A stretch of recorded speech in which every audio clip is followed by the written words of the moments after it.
राजस्थान खनिज नीति 2024 नई नीति से खनन उद्योगों को बढ़ावा, रोजगार व राजस्व में बढ़ोतरी होगी सुनिश्चित।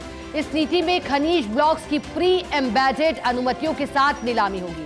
जनजातीय क्षेत्रों में बिड सिक्योरिटी आदि करने और पोस्ट ऑक्शन सेल को मजबूत करने का प्रावधान है। हमारे साथ एसोसिएट एडिटर निर्मल तिवारी लगातार बने हुए हैं। निर्मल जी, राजस्थान खनिज नीति 2024 की चर्चा है। अब इस नीति से कैसे खनन उद्योगों को बढ़ावा मिल पाएगा, क्या उसकी तैयारी है?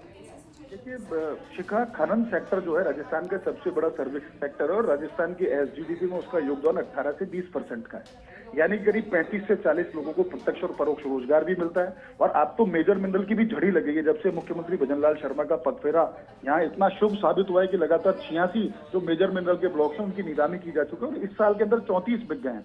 तो खास बात यह है कि किस तरह से नियमों का सरलीकरण किया जाए, अवैध खनन को हतोत्साहित करने के लिए नियमों में कड़े प्रावधान किए जाएं। उनको लेकर लगातार मांग हो रही थी कि प्रदेश की नई खनन नीति आए और बजरी के विकल्प के तौर पर एमसैंड को प्रोत्साहित करने के लिए एमसैंड नीति लाए। अब दोनों ही नीतियां मुख्यमंत्री भजनलाल शर्मा, चूंकि सूबे के खान मंत्री भी उन्हीं के पास है, खान मंत्रालय भी उन्हीं के पास है, खान विभाग, तो निश्चित तौर पर उनके ऊपर महती जिम्मेदारी थी और उस जिम्मेदारी को उन्होंने बखूबी निभाया। उनके नेतृत्व में प्रमुख सचिव टी रविकांत और तमाम जो दूसरे अधिकारी उन्होंने मिलकर प्रदेश की नई खनिज नीति का जो खाका तैयार कर लिया है।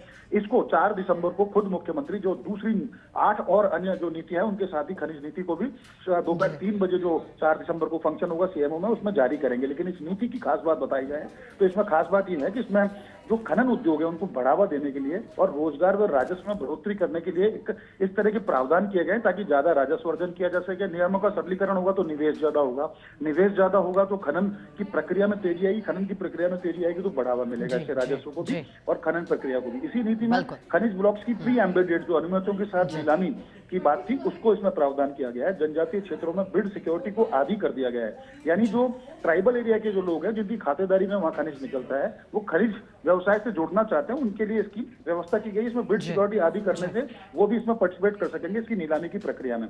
और पोस्ट ऑक्शन सेल को मजबूत करने के भी इसमें प्रावधान किए हैं।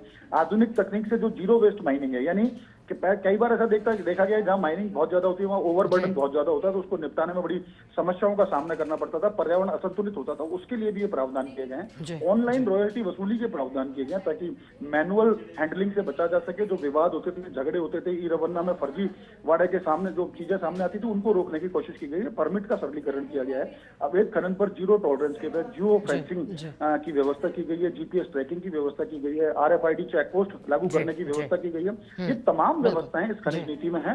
4 तारीख को खनिज नीति भी लागू हो जाएगी। उसके बाद माना जा रहा है कि प्रदेश के अंदर खनिज क्षेत्र को काफी बढ़ावा मिलेगा। अगर हम एमसैंड नीति की भी इसके साथ ही बात करने सीखा तो उसमें भी बहुत सारे प्रावधान किए गए हैं। नई एमसैंड इकाइयों की स्थापना के लिए बजरी के सस्ते विकल्प के रूप में उस एमसैंड के उपयोग को बढ़ावा देने पर सरकार जोर दे रही है ताकि एमसैंड का जो जितना मिनरल जो सैंड आता है वो उसको माना जाता है बजरी से भी ज्यादा मजबूत होता है। लेकिन लोगों में अवेयरनेस नहीं थी तो लोग उसका उपयोग नहीं कर पाते थे, जबकि एनसीआर क्षेत्र में उसी का ज्यादा उपयोग होता है।